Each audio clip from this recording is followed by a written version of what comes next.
नमस्कार, मी विशाल परदेशी. सुप्रभात. या बुलेटिनमध्ये आपलं सगळ्यांचं स्वागत. जाणून घेणार आहोत गावकुसातल्या वेगवेगळ्या घडामोडी. अगदी झटपट सुरुवात करूयात. धनंजय मुंडेंनी पुन्हा एकदा पंकजा मुंडेंवर धक्कादायक आरोप केलाय. आमच्या बहीणबाईच्या घरात सर्व सत्ता आहेत. खासदारकी त्यांच्या घरात, आमदारकी त्यांच्या घरात, राज्याचं मंत्रिपद त्यांच्याच घरात, जिल्हा मध्यवर्ती बँक, जिल्हा परिषद, वैद्यनाथ बँक आणि सहकारी साखर कारखाना त्यांच्याच घरात, दारूची फॅक्टरी देखील त्यांच्याच घरात आहे, असा घणाघाती आरोप धनंजय मुंडे यांनी केलाय. माजलगावमधल्या एका कार्यक्रमात ते बोलत होते.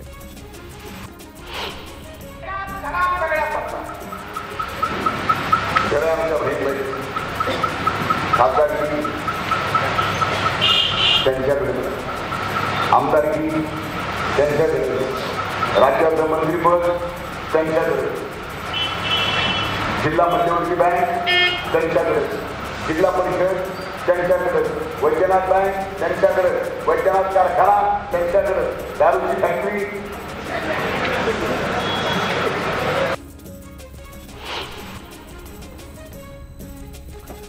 शिवसेनेचे वस्त्रोद्योग राज्यमंत्री अर्जुन खोतकर यांनी तलवार मॅन केली आहे. मुख्यमंत्री आणि उद्धव ठाकरे यांच्या उपस्थितीत झालेल्या बैठकीमध्ये अर्जुन खोतकर यांनी माघार घेतली आणि त्यामुळे आता रावसाहेब दानवेंची उमेदवारी पक्की झाली आहे. त्यानंतर झालेल्या युतीच्या मेळाव्यात खोतकरांनी आपण एक सच्चे शिवसैनिक आहोत आणि शिवसेना पक्षप्रमुखांच्या निर्णयाविरोधात गेलेलो नसून उद्धव ठाकरेंचा निर्णय आम्हाला सर्वश्रेष्ठ असल्याचं वक्तव्य केलंय. आपण आपली जबाबदारी पूर्णपणे पार पाडू, असंही ते यावेळी म्हणाले. दरम्यान खोतकर दानवे दिलजमाईनंतर मुख्यमंत्री आणि उद्धव ठाकरेंनी एकमेकांवर मिश्किल शब्दात शेरेबाजी केली आहे. जेव्हा जेव्हा अर्जुन हा मैदानात उभा राहतो आणि युद्धाच्या भूमीवर जातो, जोपर्यंत श्रीकृष्ण त्याला धर्म सांगत नाही तोपर्यंत अर्जुन कामाला लागत नाही. त्यामुळे जे पूर्वी घडलं तेच आज घडलं.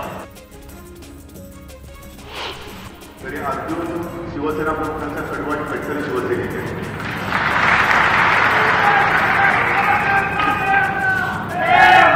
दानवे म्हटल्याकडे दानवे तर वावण्याने जाणारच नाही. बरोबर ना? चुकीच्या मार्गाने जाणार नाही. आणि रावसाहेब त्यांनी काही धनुष्यबाण खाली ठेवलेलं नाहीये. त्यांना फक्त मी जसं त्या अर्जुनाला पंकजा डोळा दाखवला गेला होता तसं मी अर्जुनाला देशद्रोही वाहिन्यांचा डोळा दाखवला.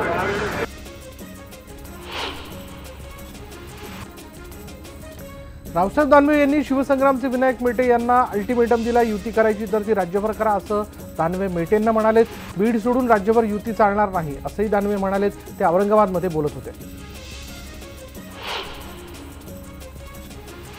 बीडमध्ये भाजपचा प्रचार करणार नसल्याचं मेटेंनी नुकतंच जाहीर केलं होतं आणि त्यावर दानवेंनी मेटेंना अल्टिमेटम दिला असून बीड वगळता राज्यभर युती चालणार नसल्याचं त्यांनी मेटेंना ठणकावलंय.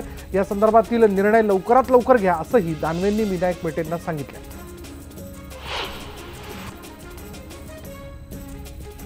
मनसे यंदा लोकसभा निवडणूक लढवणार असल्याची अधिकृत घोषणा मनसेने केली आहे. लढवणार नसल्याची घोषणा त्यांनी केली. मनसेचं पत्रक काढून याबद्दलची माहिती दिली.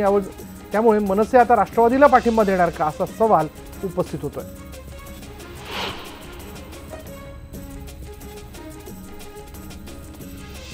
चाकण इथं राष्ट्रवादीचे शिरूरचे उमेदवार अमोल कोल्हे यांच्या प्रचारासाठी जाहीर सभेचं आयोजन करण्यात आलं होतं आणि या सभेला राष्ट्रवादीचे नेते उपस्थित होते. यावेळी बोलताना शरद पवार यांनी मोदी बालाकोट हल्ल्याचा वापर राजकीय हेतून करतायत, असा आरोप त्यांनी केला. दरम्यान यावेळी कोल्हेंनी मोदी सरकारवर घणाघाती टीका केली आहे. यंदा जनता भारतात अध्यक्षीय नाही तर लोकशाही पद्धतीने निवडणूक लढवली जाते, हे मोदींना दाखवून देईल, अशी त्यांनी टीका केली आहे. काँग्रेस राष्ट्रवादीच्या महाआघाडीत आमदार रवी राणा सहभागी होण्याची शक्यता आहे. अमरावती लोकसभेत आमदार रवी राणांचा युवा स्वाभिमानी पक्ष महाआघाडीला साथ देणार असल्याचं कळत आहे. राष्ट्रवादी काँग्रेस अमरावतीची जागा रवी राणा यांच्या पत्नी नवनीत राणा यांच्यासाठी सोडण्यास तयार असल्याची माहिती सूत्रांकडून मिळत आहे. दरम्यान भाजप सेना युतीच्या जागा वाटपात अमरावतीची जागा शिवसेनेकडे असून विद्यमान खासदार आनंदराव अडसूळांची उमेदवारी निश्चित मांडली जाते आणि त्यामुळे रवी राणा महाआघाडीत सहभागी झाल्यास नवनीत कौर राणा आणि आनंदराव अडसूळ अशी सरळ लढत अमरावतीमध्ये पाहायला मिळू शकते. अमरावती लोकसभा मतदारसंघात 2014 मध्ये रंगलेल्या आनंदराव अडसूळ, नवनीत राणा आणि वंचित आघाडीचे गुणवंत पारे असा सामना यावेळी देखील रंगणार असल्याची चिन्ह आहेत. शिवसेना आणि भाजपच्या युतीने आनंदराव अडसूळ यांची उमेदवारी जाहीर केली आहे, तर नवनीत राणा या युवा स्वाभिमान पक्षाच्या उमेदवार असल्याची माहिती सूत्रांकडून मिळते आहे. बुलढाण्याचे राष्ट्रवादी काँग्रेसचे उमेदवार डॉक्टर राजेंद्र शिंगणे यांनी स्वाभिमानीचे प्रदेश अध्यक्ष रविकांत तुपकरांची बुलढाण्यात त्यांच्या निवासस्थानी जाऊन भेट घेतली आहे. बुलढाण्याच्या जागेसाठी खासदार राजू शेट्टी आग्रही होते, परंतु राष्ट्रवादीने डॉक्टर शिंगणेंची उमेदवारी जाहीर केल्याने रविकांत तुपकर नाराज असल्याचं त्यांना कळालं होतं आणि याच विषयाला घेऊन त्यांनी त्यांची भेट घेतली. नंदुरबार लोकसभेचे खासदार हिना गावित यांना भाजपतर्फे पुन्हा उमेदवारी देण्यासाठी विरोध केला जातोय. त्यांना उमेदवारी देऊच नये अशा आशयाचं पत्र धुळे जिल्हा मराठा क्रांती मोर्चाच्या वतीने भाजपचे प्रदेश अध्यक्ष रावसाहेब दानवे यांना पाठवण्यात आलं.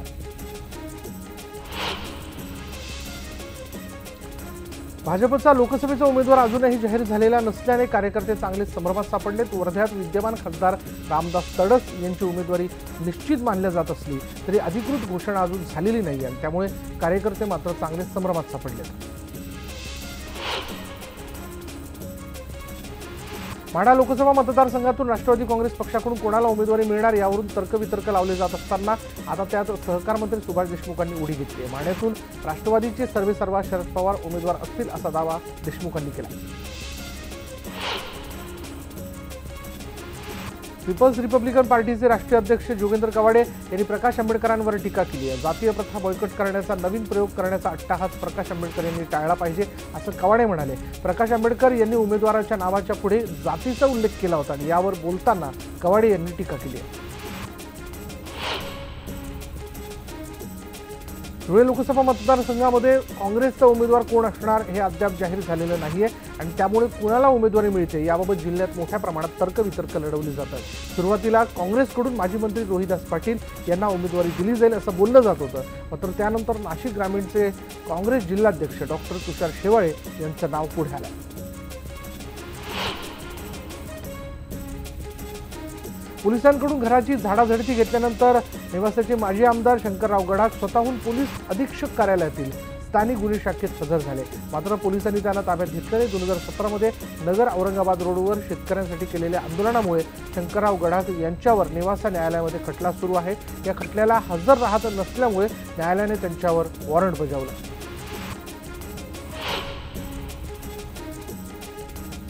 पुणे जिल्ह्याच्या शिरूर तालुक्यातील सणसवाडी MIDC मध्ये अतिशय धक्कादायक असा प्रकार घडला. टँटर इंडिया कंपनी व्यवस्थापनाने कायमस्वरूपी असलेल्या 17 कामगारांना कुठलीही पूर्व सूचना न देता कामावरून बडतर्फ केलंय आणि या कामगारांनी गेल्या 107 दिवसांपासून उपोषण सुरू केले आणि 29,000 कामगार असलेल्या संघटनेकडून लोकसभा निवडणुकीवर बहिष्कार घालण्याचा निर्णय घेण्यात आला.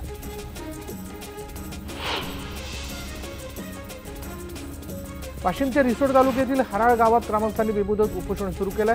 शौचालय बांधकामाचे 12,000 अनुदान त्वरित मिळावं, प्रधानमंत्री आवास योजनेतील घरकुलाचा लाभ मिळावा यासह त्यांच्या काही अन्य मागण्याही या ठिकाणी आहेत. उजनी जलाशयात अवैध वाळू उपसा करणाऱ्या बोटींवर प्रशासनानं पुन्हा कारवाईचा बडगा उगारला. मागील 2 दिवसांपूर्वी 38 बोटींवर थेट कारवाई प्रशासनानं केली होती आणि याचा दुसरा टप्पा म्हणून पुन्हा आज प्रशासनाने अवैध वाळू उपसा करणाऱ्या माफियांवर कारवाई सुरू केली. शहा, सुगाव, कांदलगाव या भागात ही कारवाई सुरू असून 3 बोटी गिलेटिनच्या स्फोटाने उद्ध्वस्त करण्यात आल्या आणि या धडक कारवाईमुळे वाळू माफियांचं धाबं दणाणलं. पिंपरी चिंचवड शहरातील भुसरी परिसरात चोरट्यांनी ATM मशीन कापून त्यातील 35,26,000ची रोकड लंपास केल्याची घटना उघड झाली आहे. पुणे नाशिक महामार्गावरील रहदारीच्या रस्त्यावरील धावडे वस्तीमधील स्टेट बँक ऑफ इंडियाचं हे ATM मशीन फोडण्यात आलंय.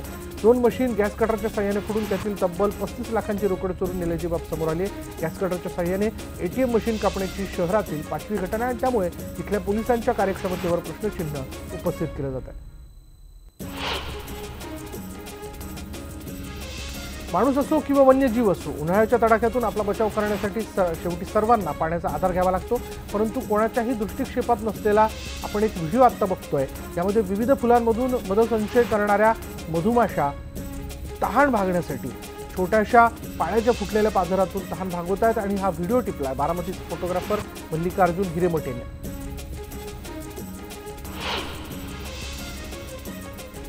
माजी IPS अधिकारी व्ही लक्ष्मीनारायण यांचा अखेर राजकारणात प्रवेश झाला। गडचिरोलीचे पोलीस अधीक्षक पदासाठी त्यांनी ठाण्याचे सहआयुक्त आणि महाराष्ट्र पोलीस दलात अनेक पदावर लक्ष्मीनारायण यांनी काम केले। सिने अभिनेता पवन कल्याणच्या जनसेना या पक्षात त्यांनी प्रवेश केला।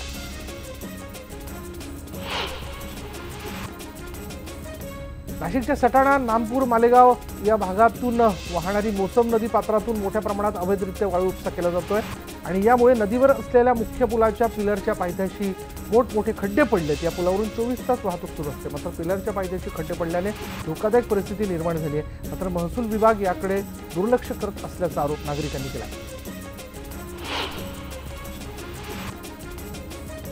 भंडारा जिल्ह्यातील जवाहरनगरमध्ये स्थानिक गुन्हे शाखेने अवैधपणे मोहपुलाची दारू गाळप करणाऱ्या हातभट्टीवर छापा टाकला आणि या छाप्यात 1,46,000चा मुद्देमाल जप्त करण्यात आला। या प्रकरणी एकाला अटक करण्यात आली असून त्याच्यावर गुन्हा दाखल करण्यात आला।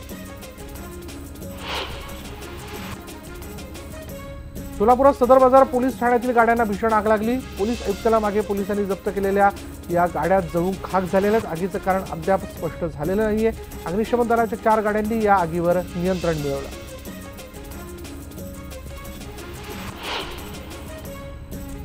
अहमदनगर जामखेड रोडवर झालेल्या ट्रक आणि अर्टिगा कारच्या भीषण अपघातात कारमधील 4 ठार झाले।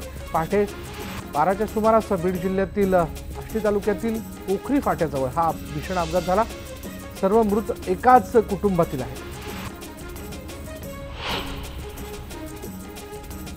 सांगलीत शिराळा इथे विहिरीत पडलेल्या नागाचे गावकऱ्यांनी प्राण वाचवले। तब्बल 50 फूट खोल विहिरीत हा नाग पडला होता आणि या नागाला विहिरीतून बाहेर काढण्यासाठी शिवछावा स्पोर्ट्स क्लब शिराळा यांनी प्रयत्न केले आणि नागाला जीवनदान दिलं।